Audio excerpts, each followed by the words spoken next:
മാത്സിലേക്ക് എല്ലാ കൂട്ടുകാർക്കും സ്വാഗതം. ഇന്ന് പരിചയപ്പെടുത്തുന്ന ഇന്റർനാഷണൽ മാത്സ് ഒളിമ്പ്യാഡ് IMO ചോദ്യം എന്താണെന്ന് നമുക്ക് നോക്കാം. ജോമെട്രിയുമായി ബന്ധപ്പെട്ടിട്ടുള്ള ഒരു റെക്റ്റാങ്കിൾ ഇവിടെ തന്നിട്ടുണ്ട്, ഒരു ചതുരം. അതിൻ്റെ ഒരു ഡയഗണൽ വികരണം തന്നിട്ടുണ്ട്. ആ വികരണത്തിലേക്കുള്ള ഉന്നതി, ഹൈറ്റ്, ഓൾട്ടിറ്റ്യൂഡ് നമുക്ക് വരച്ചിട്ടുണ്ട്. ആ എക്സ് ആണ് കണ്ടുപിടിക്കേണ്ടത്. അതായത് ഈ റെക്റ്റാങ്കിളിന്റെ ലെങ്ത് 8 തന്നിട്ടുണ്ട്, ബ്രെഡ്ത്ത് 6 ആണ്. ഒരു ഡയഗണൽ വരച്ച് തന്നിട്ടുണ്ട്. ഡയഗണലിലേക്കുള്ള പെർപെൻഡിക്കുലർ ആണ് ഇത്. ആ പെർപെൻഡിക്കുലറിന്റെ ലെങ്ത് എക്സ് എത്രയാണെന്നാണ് കണ്ടുപിടിക്കേണ്ടത്. ചതുരം ABCDയിൽ ഇതിന്റെ നീളം തന്നിട്ടുണ്ട്, വീതി തന്നിട്ടുണ്ട്, ഒരു വികരണം തന്നിട്ടുണ്ട്.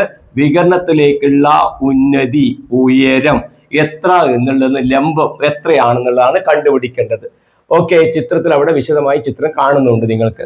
അപ്പോൾ ഈ ചോദ്യം നമ്മൾക്ക് എങ്ങനെ ചെയ്യാൻ പറ്റും? നിങ്ങൾ പഠിച്ച ആശയങ്ങൾ ഉപയോഗിച്ചു തന്നെ നിങ്ങൾക്ക് ഈസി ആയിട്ട് ക്വസ്റ്റ്യൻ ചെയ്യാൻ പറ്റുമെന്ന് ആദ്യമേ ഞാൻ പറയുകയാണ്. ഓക്കെ, നിങ്ങൾക്ക് ശ്രമിച്ചു നോക്കുക, വീഡിയോ പോസ് ചെയ്യുക, ട്രൈ ചെയ്യുക. നിങ്ങൾ പഠിച്ച കാര്യങ്ങളുമായി ബന്ധപ്പെട്ട് എന്തൊക്കെ നിങ്ങൾക്ക് മനസ്സിലായിട്ടുണ്ട്? ഇത് നിങ്ങൾക്ക് 8 സെന്റിമീറ്റർ ആണ്, ഇത് 6 സെന്റിമീറ്റർ ആണ് തന്നിട്ടുണ്ട് അല്ലെ? ഓക്കെ, അങ്ങനെ ആകുന്ന സമയത്ത് നോക്കൂ, ഇത് 6 ആയതുകൊണ്ട് ഇതും എത്രയുണ്ടാവും? 6 തന്നെ ഉണ്ടാവും. അപ്പൊ ഇതിന്റെ എന്താണ്? ഡയഗണൽ ആണ്. അപ്പോ ഇത് റെക്റ്റാങ്കിൾ ആയതുകൊണ്ട് ഈ ആംഗിൾ എത്രയുണ്ടാവും? 90 ഡിഗ്രി ഉണ്ടാവും. ഓക്കെ, അപ്പോൾ ഇതിന്റെ നീളം കിട്ടി, അതായത് ബേസ് കിട്ടി, ഇതിന്റെ ഹൈറ്റ് കിട്ടി, അല്ലെങ്കിൽ ലെങ്ത് കിട്ടി, ബ്രെഡ്ത്ത് കിട്ടി. അങ്ങനെയാണ് 8 സെന്റിമീറ്റർ, 6 സെന്റിമീറ്റർ ഈ ഡയഗണൽ കൂടെ ചേരുമ്പോൾ എന്തുണ്ടാവും? റൈറ്റ് ട്രയാങ്കിൾ ഉണ്ടാവും. ഒരു റൈറ്റ് ട്രയാങ്കിൾ, അതായത് ഒരു മട്ട ത്രികോണം ഉണ്ടാകുന്നു എന്ന് നമുക്ക് കാണാൻ പറ്റും.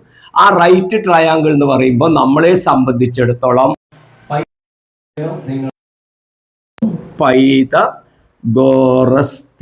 പൈതഗോറസ് തിയറം എന്താണ് ആ തിയറം പറയുന്നത്?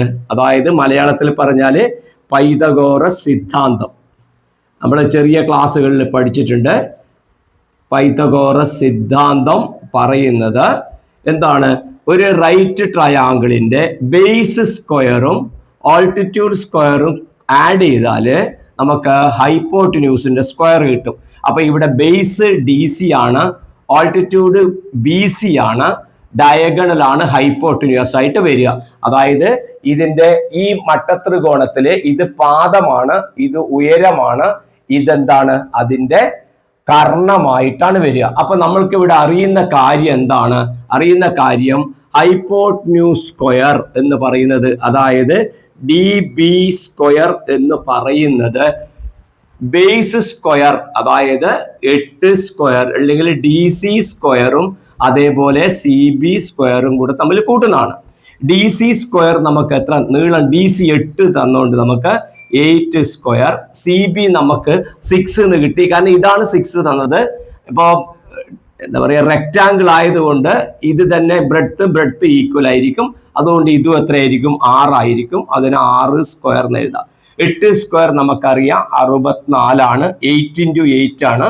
8 × 8 6 സ്ക്വയർ, 6 × 6 നമുക്ക് 6 × 6 36 എന്ന് കിട്ടും. ഓക്കെ, അപ്പോൾ DB സ്ക്വയർ എന്ന് പറയുന്ന നീളം 64 36 നമ്മൾ കൂട്ടി നോക്കിയാൽ നമുക്ക് 100 എന്ന് കിട്ടും. ഈ 100 എന്ന് പറയുന്നത് ആരുടെ സ്ക്വയർ ആണ്? 10ന്റെ സ്ക്വയർ ആണ്. നമുക്കറിയാം പെർഫെക്റ്റ് സ്ക്വയർ ആയതുകൊണ്ട് നമുക്ക് ഈസി ആയിട്ട് അത് എഴുതാൻ പറ്റും. അപ്പോൾ DBയുടെ സ്ക്വയർ ഇതാ, DB എന്ന് പറയുന്ന നീളത്തിന്റെ അളവിന്റെ സ്ക്വയർ എന്ന് പറയുന്നത് 10 സ്ക്വയർ ആണ്. അപ്പോൾ നമുക്ക് എഴുതാം DB = 10 എന്ന് പറയുന്നത് എഴുതാം. അതായത് സെന്റിമീറ്റർ ആണെങ്കിൽ സെന്റിമീറ്റർ എന്ന് എഴുതാം. അപ്പോൾ DB എന്ന് പറയുന്നതിന്റെ നീളം നമുക്ക് ഇവിടെ എഴുതാം. ഞാൻ 10 എന്ന് എഴുതുകയാണ്. ഇത് നമ്മൾ കണ്ടുപിടിച്ചതാണ്. ഓക്കെ, ഇനി എങ്ങനെയാണ് നമ്മൾ എക്സ് കണ്ടുപിടിക്കുക എന്നുള്ളതാണ്.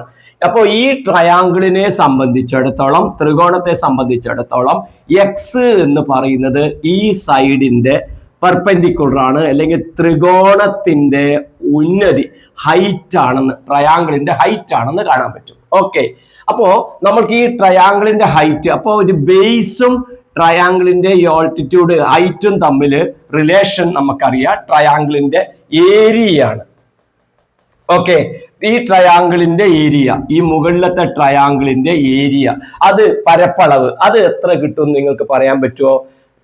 ഈസി ആയി പറയാൻ പറ്റും. കാരണം ഇത് ഒരു റെക്റ്റാങ്കിൾ ആണ്, ആ ചതുരമാണ്. ചതുരത്തിന്റെ പരപ്പളവ് നീളവും വീതിയും ഗുണിക്കുന്നതാണ്. അപ്പൊ നമുക്ക് ഇവിടെ എഴുതാൻ പറ്റും. നോക്കൂ, ABCD എന്ന് പറയുന്ന റെക്റ്റാങ്കിളിന്റെ ചതുരത്തിന്റെ ഏരിയ എന്ന് പറഞ്ഞാൽ മലയാളത്തില് പരപ്പളവ് എന്ന് പറയുന്നത് നമുക്ക് കിട്ടും.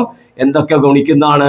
നീളം ഇൻറ്റു വീതി, അല്ലെങ്കിൽ ലെങ്ത് ഇൻറ്റു ബ്രെഡ്ത്ത്. അപ്പൊ ഇവിടെ എത്രയാ വരിക? 8 into 6 equal to 48 square unit വരും. ഏത്? ഈ റെക്റ്റാങ്കിളിന്റെ ഫുൾ ഏരിയ, ചതുരത്തിന്റെ ഏരിയ, അതായത് ഈ റെക്റ്റാങ്കിളിന്റെ ഏരിയ പരപ്പളവ് വരുന്നത് എത്രയാണ്? 48. അങ്ങനെയാണെങ്കിൽ ഈ ത്രികോണത്തിന്റെ പരപ്പളവ് എത്ര വരും? നമ്മൾക്കറിയാം, ഒരു റെക്റ്റാങ്കിളിനെ, ഒരു ചതുരത്തെ, ഒരു ഡയഗണല് എന്ത് ചെയ്യും? ഒരു വികർണം 2 തുല്യ ത്രികോണങ്ങളായിട്ട് മാറ്റും. 2 തുല്യ മട്ട ത്രികോണങ്ങളാക്കിയിട്ട് മാറ്റുമെന്ന് നമുക്ക് അറിയാം. അപ്പൊ ആ ഐഡിയ ഇവിടെ ഉപയോഗിക്കുമ്പോൾ ഈ റെക്റ്റാങ്കിളിന്റെ ഫുൾ ഏരിയ ആണ് 48. അതുകൊണ്ട് അതിലത്തെ ഇങ്ങനെ വരുന്ന ഒരു മട്ട ത്രികോണത്തിന്റെ ഏരിയ എത്ര വരും? അതിന്റെ ഏരിയ 48ന്റെ പകുതി ആയിരിക്കും. 48ന്റെ പകുതി നമുക്ക് കിട്ടും 24. അതായത് ഇത് 24, ഇതിന്റെ ഏരിയ, താഴത്തതും നമുക്ക് കിട്ടും 24 എന്ന്.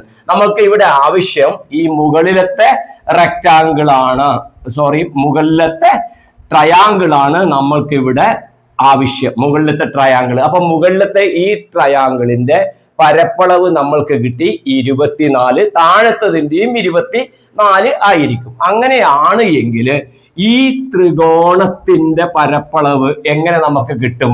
എങ്ങനെ എഴുതാം? നമുക്ക് half into base into height എന്ന് പറഞ്ഞിട്ട് എഴുതാം. അതായത് മുകളിലത്തെ ത്രികോണം ADB, നോക്കൂ, ട്രയാങ്കിള് ADBയുടെ ഏരിയ പരപ്പളവ് എന്ന് പറയുന്നത് നമുക്ക് എങ്ങനെ എഴുതാം? Half into base into height എന്നാണ് ഫോർമുല. ഹാഫ് BH എന്നാണ് നമ്മൾ പഠിച്ചിട്ടുണ്ടാവുക, ബേസ് ഇൻറ്റു ഹൈറ്റ്. അപ്പൊ ഈ ഇവിടുത്തെ പ്രോബ്ലത്തിൽ നമുക്ക് കിട്ടും ഹാഫ് ഇൻറ്റു ബേസിന് പകരം എത്ര? DB, ആ മുകളിലത്തെ ട്രയാങ്കിളിൽ DB ഇൻറ്റു ഹൈറ്റ് എത്ര എടുക്കാം? X. അത് ഈക്വൽ ടു നമ്മൾക്ക് എത്ര എഴുതാം? 24, ഈക്വൽ ടു 24. കാരണം ടോട്ടൽ 48 ആണല്ലോ. അപ്പോൾ 24 എന്ന് നമ്മൾക്ക് കിട്ടും. നോക്കൂ, ഇവിടെ കിട്ടുന്നത് ഹാഫ് ഇൻറ്റു DB, നമ്മൾക്കിപ്പോ എത്ര കിട്ടിയത്? 10 ഇൻറ്റു X ഈക്വൽ ടു 24. അപ്പോൾ 10 2ഉം നമുക്ക് ക്യാൻസൽ ചെയ്തിട്ട് 5 എന്ന് എഴുതാം. അപ്പൊ 5 ഇൻറ്റു X നമ്മൾക്ക് കിട്ടും 5X. അപ്പോൾ നമുക്ക് എഴുതാം 5X ഈക്വൽ ടു 24. Therefore നമുക്ക് കിട്ടും X equal to 24 divided by 5, അല്ലെങ്കിൽ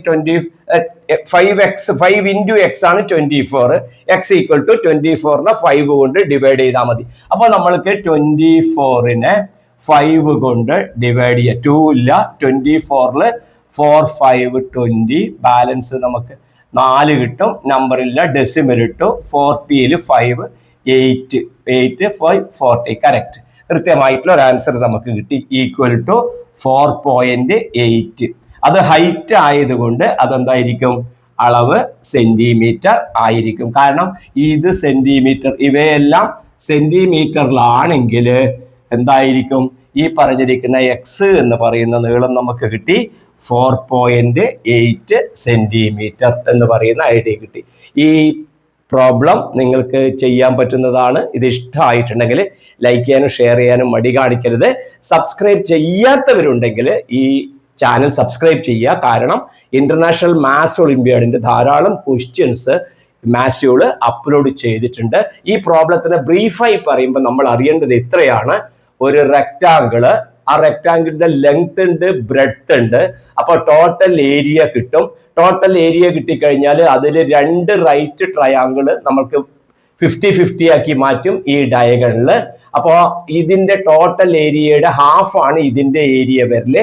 ഇതിന്റെ ഏരിയയെ നമുക്ക് half into base into height എന്ന് എഴുതാം. അപ്പൊ ബേസ് നമ്മൾക്ക് അറിയില്ല. ബേസ് എങ്ങനെ കണ്ടുപിടിക്കാൻ പറ്റും? ഇത് ഒരു റൈറ്റ് ട്രയാങ്കിൾ ആണ്. അപ്പൊ ബേസ് സ്ക്വയറും ഓൾട്ടിറ്റ്യൂഡ് സ്ക്വയറും കൂട്ടിക്കഴിഞ്ഞാൽ ഈ സൈഡിന്റെ നീളം നമുക്ക് അതിൽ നിന്ന് കിട്ടും. അത് കിട്ടിക്കഴിഞ്ഞാൽ ഏരിയന്റെ ഫോർമുല ഉപയോഗിച്ചിട്ട് നമുക്ക് എക്സ് കണ്ടുപിടിക്കാൻ പറ്റും. ഓക്കെ, വീണ്ടും നമുക്ക് കാണാം. ബൈ.